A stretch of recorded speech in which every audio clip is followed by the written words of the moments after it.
Imagine a vast empire. It stretches from the Aegean Sea to the Indus River. This immense expanse of land is home to a multitude of cultures, languages and traditions, all under the dominion of the Persian rulers. This is the Persian Empire in its glory.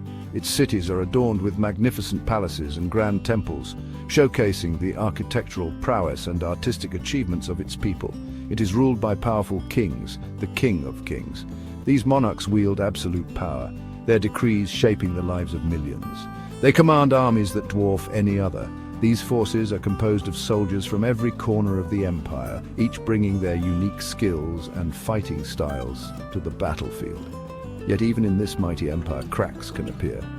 Ambitions clash. Brothers turn against brothers. The royal court is a hotbed of intrigue and betrayal, where power struggles are a constant threat to stability. This is the stage for our story, the Battle of Cunaxa in 401 BCE. A pivotal moment in history where the fate of the empire hangs in the balance. The Greeks of this time are not a unified nation, they are independent city-states. Each city-state or polis has its own government, its own army, and its own way of life. They often squabble amongst themselves. Rivalries and conflicts are common as each polis vies for power and influence in the region, yet they share a fierce warrior culture.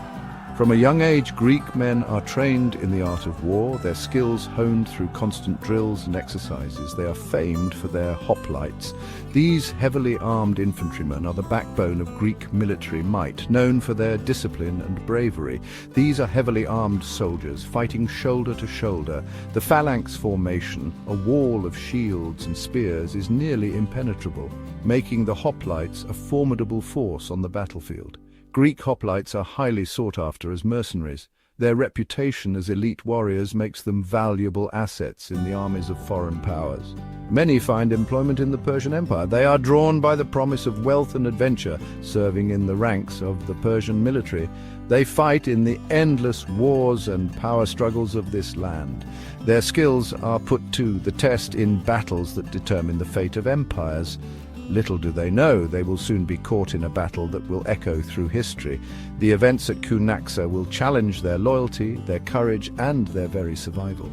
The Persians are used to being the undisputed masters of their domain. Their court is a place of opulence and grandeur, reflecting the immense power they wield. They have vast wealth and resources. Gold, silver, and precious gems flow into their coffers, funding their grand projects and military campaigns. But they also have internal rivalries. The struggle for power within the royal family and among the nobility creates a volatile environment ripe for conflict. These rivalries will create an opportunity for a cunning prince and his army of Greek mercenaries. Cyrus the Younger, ambitious and determined, sees a chance to seize the throne and change the course of history. In the heart of the Persian Empire, a drama unfolds. The vast empire, with its grand palaces and bustling cities, is about to witness a power struggle that will shape its future. King Darius II lies on his deathbed. The air is thick with tension and sorrow. He has two sons. Artaxerxes is the eldest, the heir apparent, but Cyrus, the younger son, craves the throne. Cyrus is a cunning and ambitious prince. He's been governing Lydia in Asia Minor. This has given him a taste for power. He has also grown close to the Greek mercenaries employed there. He admires their martial skill. The court is rife with whispers and speculation about what will happen next. When Darius dies, Artaxerxes ascends to the throne. The coronation is a grand affair, filled with pomp and ceremony. But beneath the surface, all is not well. Cyrus is enraged. He believes he is the rightful king. He decides to challenge his brother's claim. To do this, he needs a powerful army. He knows just where to find it. His time in Lydia has taught him the value of having strong allies, and he has already begun to form alliances with key figures. Cyrus secretly recruits Greek mercenaries. He promises them riches beyond their wildest dreams. Among them is Clearchus, a Spartan general. He is a skilled and ruthless commander. He sees an opportunity for wealth and glory in Cyrus's rebellion. With Clearchus at his side and thousands of Greek hoplites behind him, Cyrus feels confident. The Greek mercenaries, known for their discipline and combat prowess, are a formidable force. They train rigorously, preparing for the battles that lie ahead. Cyrus begins his march towards the heart of the Persian Empire. His goal, to overthrow his brother and claim the throne for himself. The journey is long and arduous, but Cyrus is determined. His army moves through the Persian landscape, a sea of soldiers with a singular purpose. As they advance, they encounter various challenges, but Cyrus's leadership and the strength of his forces keep them moving forward. The fate of the Persian Empire hangs in the balance as the two brothers prepare for a confrontation that will determine its future.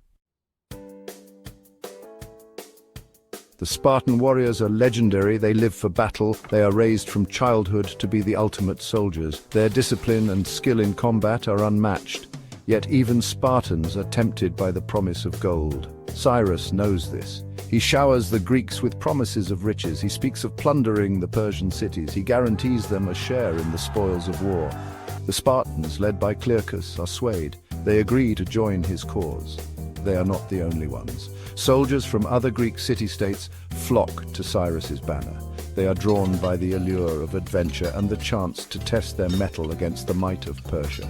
This is a dangerous gamble. The Greeks are marching into a foreign land. They are vastly outnumbered, but they have one advantage: their fighting prowess. They are about to face the largest empire the world has ever seen. Their courage and discipline will be put to the ultimate test. The fate of Cyrus's rebellion and their own survival hangs in the balance. The two armies finally meet on a dusty plain near the village of Cunaxa. This is no ordinary battlefield. It is a place where destinies will be forged and legends will be born. The ground beneath their feet is dry and cracked, a testament to the harsh conditions they face. It is 401 BC, a year that will be remembered for centuries to come. The world watches as two mighty forces prepare to clash in a struggle that will echo through the ages. The sun beats down mercilessly, its relentless heat adding to the already palpable tension. The soldiers squint against the blinding light, their armor and weapons glinting under the unforgiving rays. The air is thick with tension, a heavy silence hanging over the battlefield. Every soldier knows that the outcome of this day will change the course of history. They can feel the weight of their ancestors' expectations and the hopes of their descendants. On one side stands Artaxerxes II, the reigning king of Persia. His presence is commanding, his gaze steely and resolute. He is determined to defend his throne at all costs. He commands a massive army, a force so vast it seems to stretch to the horizon. These are seasoned warriors, men who have fought and bled for their king. Persian soldiers stretch as far as the eye can see, a seemingly endless sea of humanity. Their brightly colored tunics and gleaming bronze armor create a dazzling spectacle under the sun. They are a sea of brightly colored tunics and gleaming bronze, each soldier a vital part of the formidable Persian war machine. Their discipline and unity are evident in their precise formations. Facing them is Cyrus's smaller but more disciplined force. These men are not as numerous, but their training and resolve make them a formidable opponent. At their heart are the Greek mercenaries, elite soldiers known for their skill and bravery. They have traveled far from their homeland to fight in this foreign land. They are a tightly packed phalanx of bronze and iron, their shields interlocked and spears poised. This formation is their strength, a wall of metal that can withstand even the fiercest assault. They stand ready to face the Persian onslaught, their expressions grim and determined. Each man knows his place and his role, and they are prepared to fight to the death if necessary. The stakes are incredibly high. For Cyrus, it is a fight for the throne, a chance to claim his rightful place as the ruler of Persia. For Cyrus, it is a fight for the throne. He believes it is his destiny to rule, and he is willing to risk everything to achieve it. For Artaxerxes, it is a battle to defend his birthright. He has ruled Persia with an iron fist, and he will not let his brother take it from him without a fight. For the Greeks, it is a struggle for survival in a land far from home. They are mercenaries, fighting for pay, but also for honor and glory. They know that their reputation is on the line. The stage is set for a clash of civilizations. The Persian Empire, vast and powerful, against the disciplined and determined forces of Cyrus and his Greek allies. The outcome of this battle will determine the fate of an empire. It is a moment of great uncertainty where the future hangs in the balance, and it will forever etch the names of Cyrus, Artaxerxes, and the Greek mercenaries into the annals of history. Their deeds on this day will be remembered and recounted for generations to come, a testament to their courage and determination. The battle begins. Persian chariots charge. They are scythe-wielding terrors, but the Greek hoplites stand firm. Their shields interlock. They form an impenetrable wall. The chariots are decimated.